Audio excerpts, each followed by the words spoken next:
Terra's story, Chapter 6. Terra's belly tightened. Mama, I've been in this process half my life. More than 5 decades. I've been daughter, mother, married, alone. Just as important to me is that I've tried to be a protector. People should be safe to live their lives. I know what pain feels like. No one should know what that kind of pain feels like. How do I get past that? Come. The Mo slipped into the pool without a sound. Terra slid in as well, her body moving without instructions from her mind. Her body felt different. It glided forward with little motion of hands or feet, propelled from a force behind her toward where the Mo was spinning slow ripples in mid-pool. As the ripples reached and surrounded her, time and place rippled around her too. Terra slipped into a soft, sensual dark, where she lost all sense of herself. She was a giant bird with wings widespread, riding the winds, sweeping up the sides of jagged mountains, seeing forever, even to the curvature of the earth. Then something changed, and she saw the spotted fur of her paws reaching for the trail in front of her, claws extended, muscles rippling as she ran through the jungle and leapt up the trunk of a fallen tree, then to another and another, until she could survey the lush forest beneath her. She growled a satisfied purr. Another shift, and Terra felt the thunder of her own hooves pounding the desert as she raced across it to the waterhole, her herd swerving and leaping around her. She skidded to a halt at the water's edge, lowered her head and drank her fill. Her mane blew in the breeze that cooled the sweat on her skin. She lifted her muzzle and whinnied the joy of being alive. Yet again, Terra felt the shift and heard across the ocean depths the song of a distant pod of whales, felt the love and wisdom in the vibrations, and sang back to them the magic unveiling before her. In the deep, she acknowledged the massive bodies of her family swimming alongside her, and embraced in her innermost being the ancient knowing encoded in the song her pod sang back. The shifts continued. Terra was a scared, skinny little girl dashing past a vacant lot littered with rusting car parts to get to a home only slightly safer. She was a homeless ex-soldier, sitting with a sign on a city street, shattered by suffering and by being spit out by the system once his strength was gone, bitter at the delusions he'd been under. She was every one of the little girls she had tried and failed to protect. She felt them and knew they felt her. They did not blame her. Terra wept without the slightest sound, her tears merging with the liquid that held her as her feelings of incompetence and regret dissolved. Movement grabbed her attention, and she opened her eyes just in time to see the tip of a long, thick tail disappearing beneath the surface. Without thinking, Terra dove. She could see underwater, too, even in the increased intensity of darkness. She had instinctively gulped air before submerging, and it was enough to sustain her without further thought. Some sort of flap protected her nose, keeping water out and air in.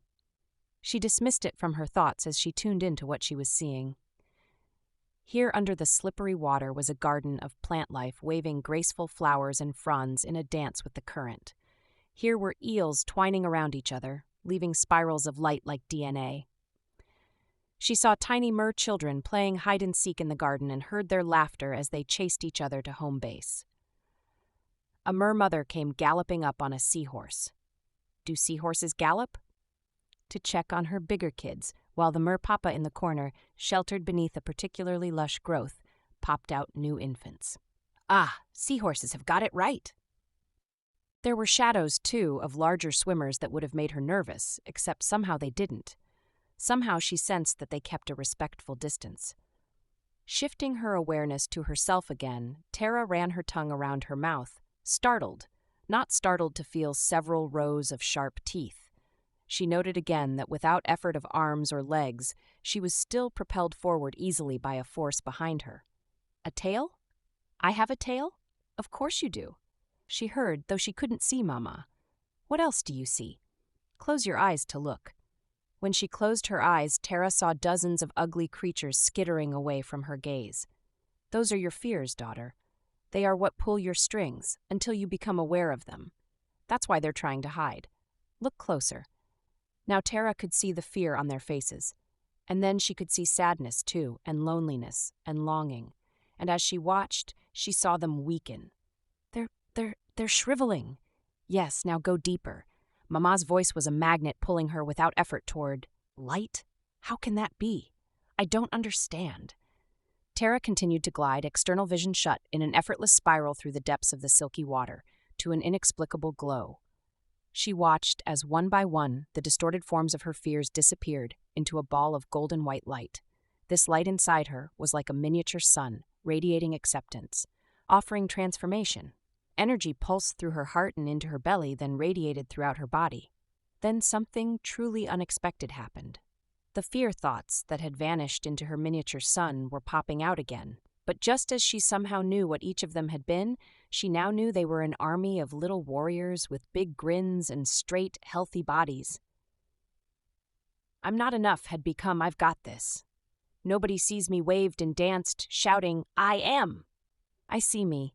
Nobody loves me was running ahead of a crowd shouting, come on, y'all, let's build a playhouse. I'm too sick was now jumping up and down shouting, nunch and coloring, this is how you do it.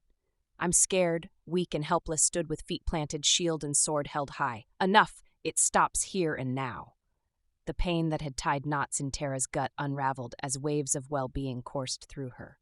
With her energy unblocked, the light from her inner sun spread, kissing every cell awake. She couldn't help it.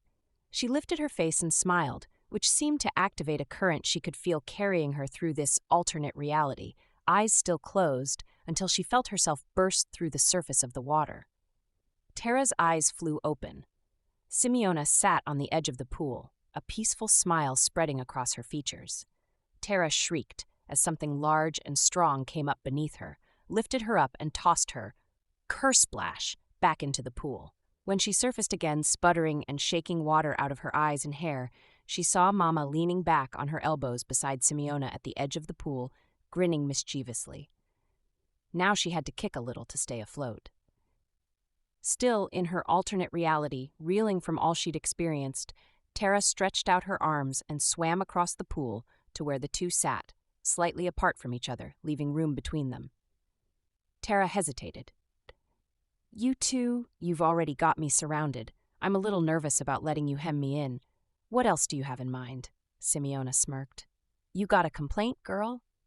Terra considered, then laughed. No, Mamo, not really. I guess I'm still trying to absorb what just happened.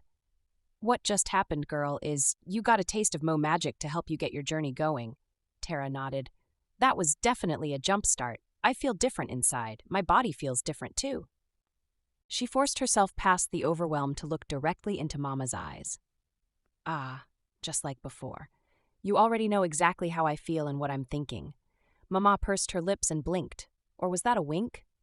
You don't mind a bit of accelerated healing, do you? Or a lesson in shapeshifting? No, ma'am, I sure don't. Some of that stuff I let go has been with me since. Her words tapered off. Mama put a hand on her forearm. You don't have to go back to the story to heal it. It's the repressed emotions that anchor it in your body. Feel and release. I just helped you move through the process faster. I didn't know I believed those things. How could I not know? Terra shook her head.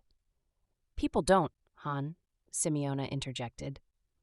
Some of them came in with you. Some were instilled when you were still in the womb, and some were programmed into you from when you came out until about 10 years later. You've got to be willing to dive deep to break free of those things hiding in your subconscious. She chuckled. For most folks, the deep dive is metaphorical. Terra chuckled too, then turned back to Mama. That shape-shifting thing could come in real handy in the right situation. Now Mama definitely smirked. Yep, that's a skill you want to grow strong in. You'd have an edge too, 'cause the Mu lineage is pretty exclusive. Only those soul-bound to these islands are part of it. Terra, suddenly exhausted, laid her head on her forearms on the watery edge of the pool. Simeona patted it. Come, girl, it's time to get you some fuel for the physical. Then you need to sleep so all your parts can integrate. She turned to the Mo'o.